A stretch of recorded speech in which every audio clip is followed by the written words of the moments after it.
And I now call upon the Honourable Lenora Qereqeretabua. You have the floor, ma'am.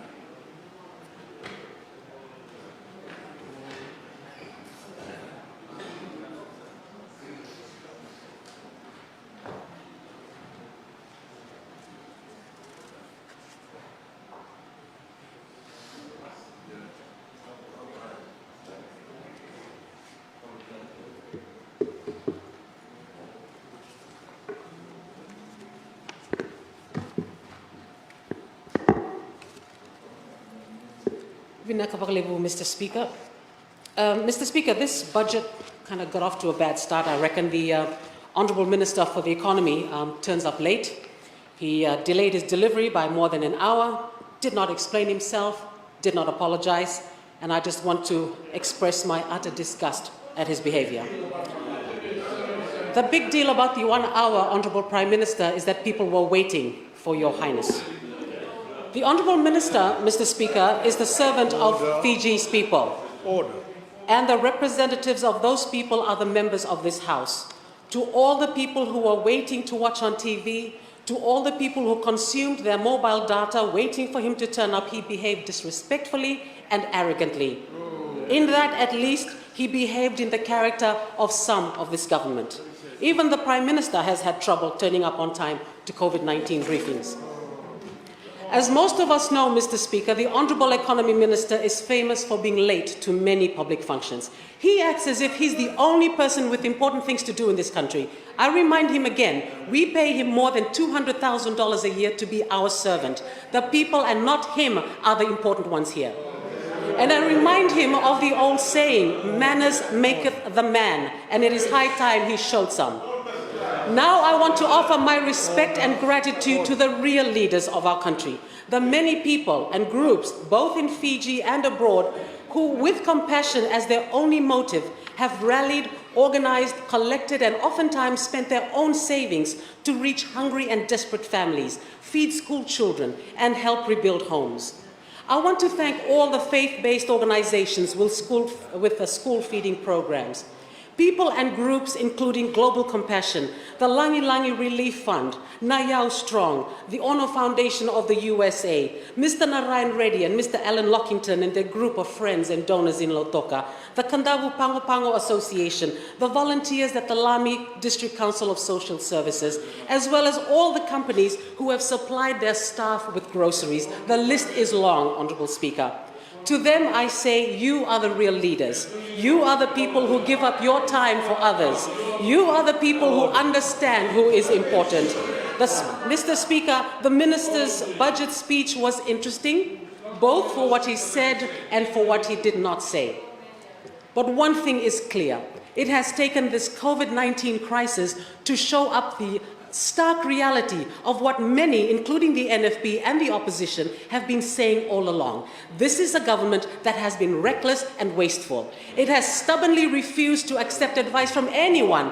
It behaves as though one man knows everything.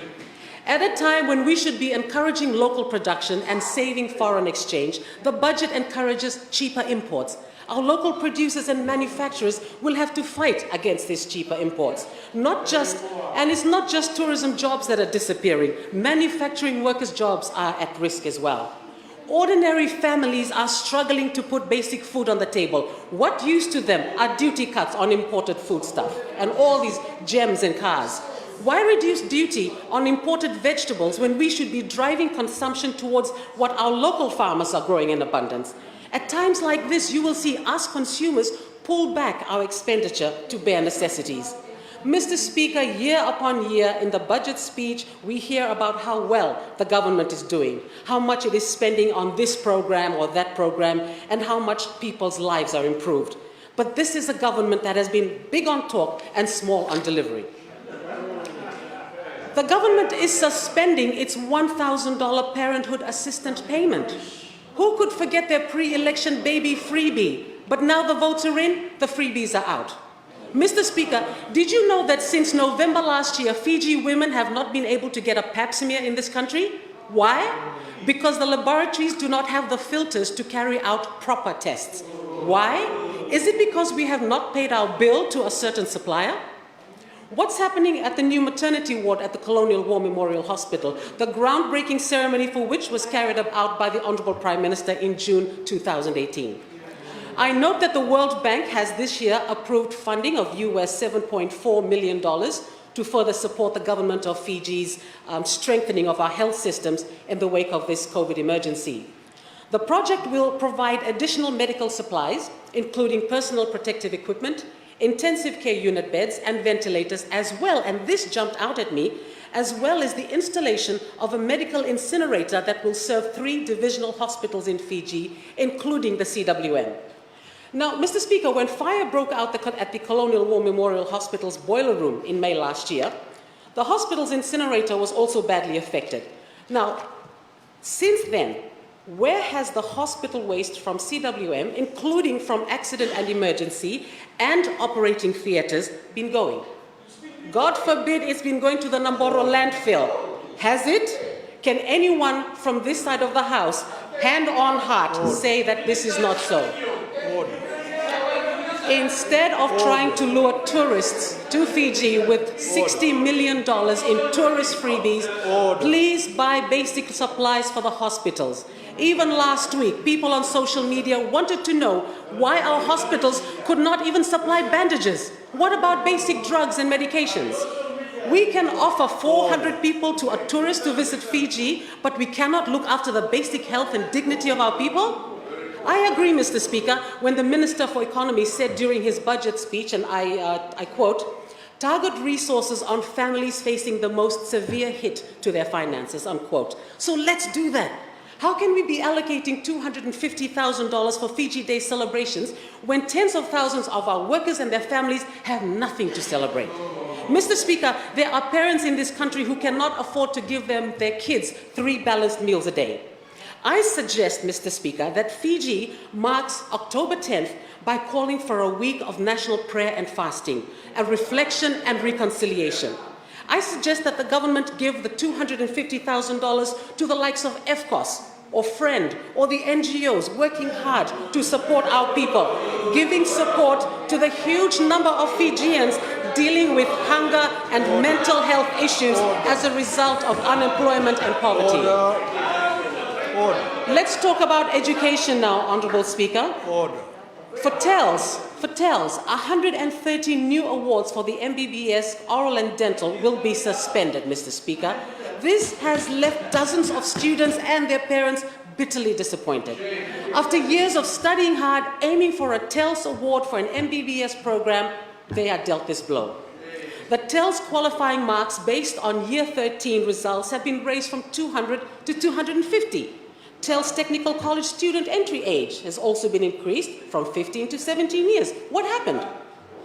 As for our beloved teachers, well, the much hoped for MyAPA results for Fiji's roughly 1,300 teachers was a huge letdown for them.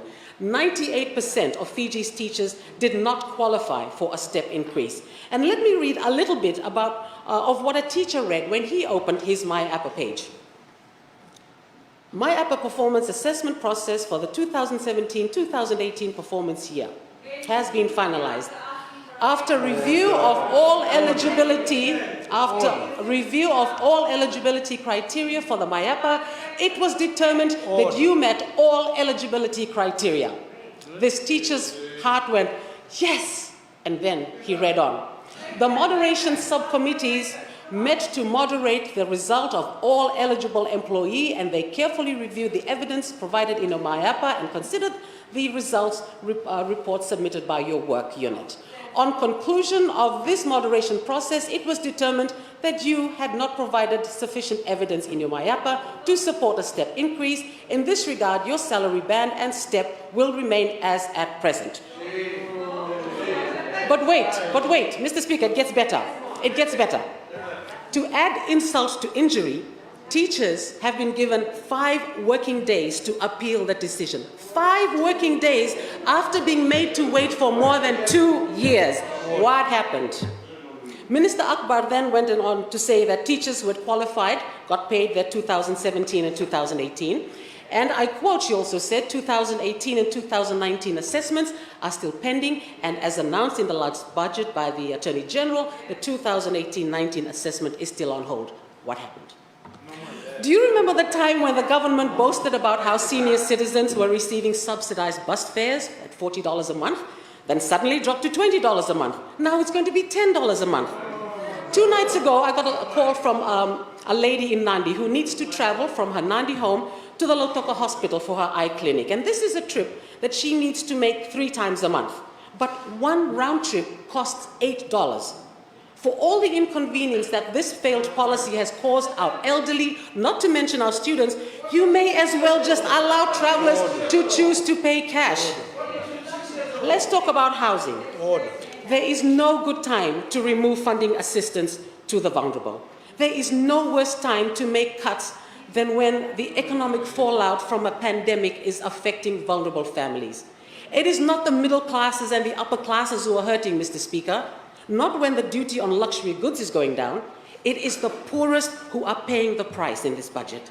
Removing funding for housing upgrades for persons living with disabilities will only increase the vulnerability of an already extremely marginalized and largely ignored portion of the Fijian population, including our elderly.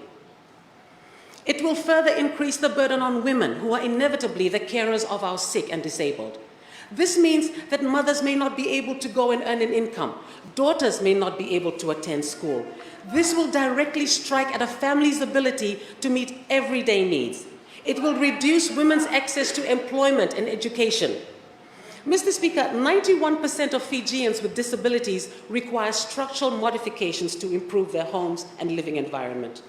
The severity of impairments increase exponentially without such improvements to their house being made, to the point that people can die because of difficulties that could easily be mitigated with home improvements. 13.7% of all Fijians live with a disability, and this doesn't include the elderly or the amputees, however many there are per day during diabetes, due to diabetes. All amputees will require some form of modification to their home for them to be able to live with some dignity.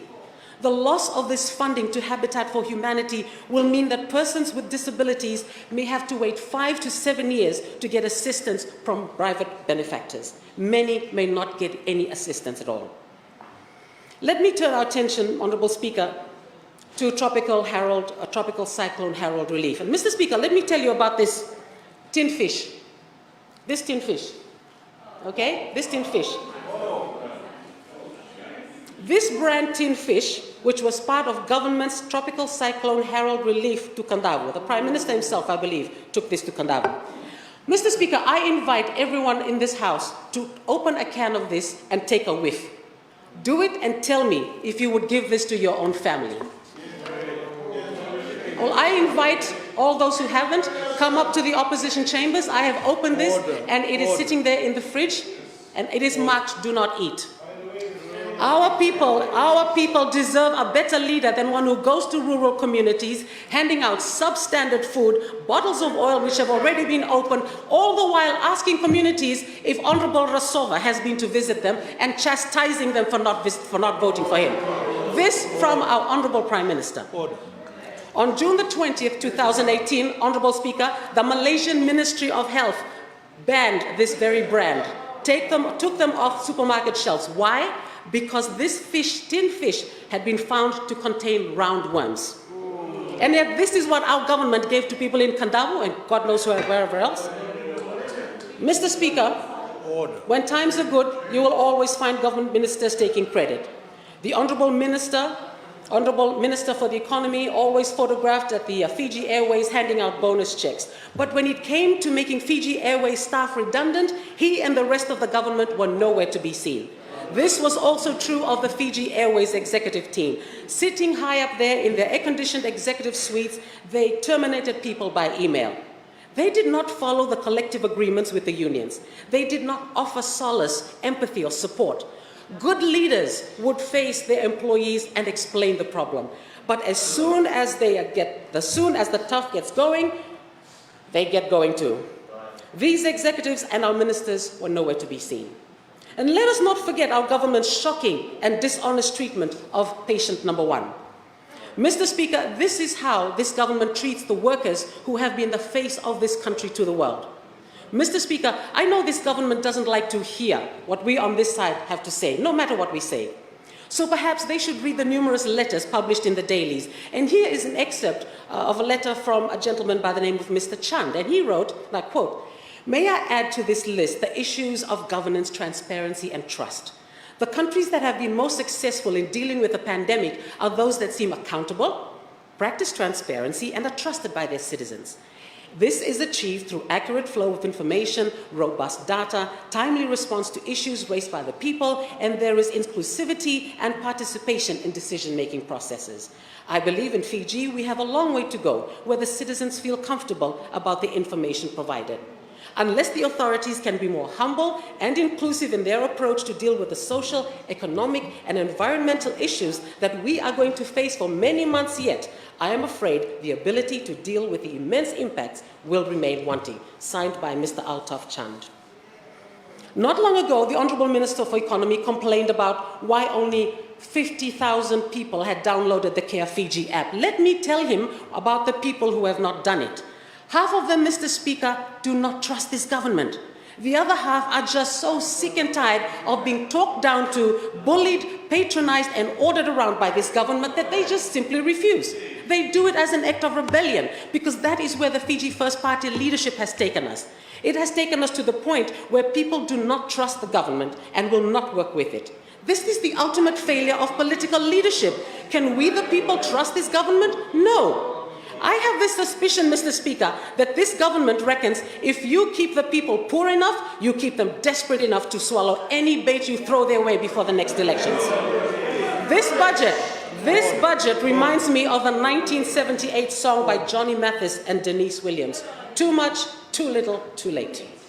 Mr. Speaker, I do not support this budget, and I and many others are sick of the dishonesty and deceit by many of those promoting it. And I'm reminded of a day in 1653 in England when Oliver Cromwell gave a speech dismissing a parliament that had grown corrupt and lazy. And this is what he said: "It is high time for me to put an end to your sitting in this place, which you have dishonored by your contempt of all virtue and defiled by your practice of every vice. You are a factious crew and enemies to all good government. You are grown intolerably odious to the whole nation. You were deputed here by the people to get grievances redressed, are yourselves become the greatest grievance." Thank you, Mr. Speaker.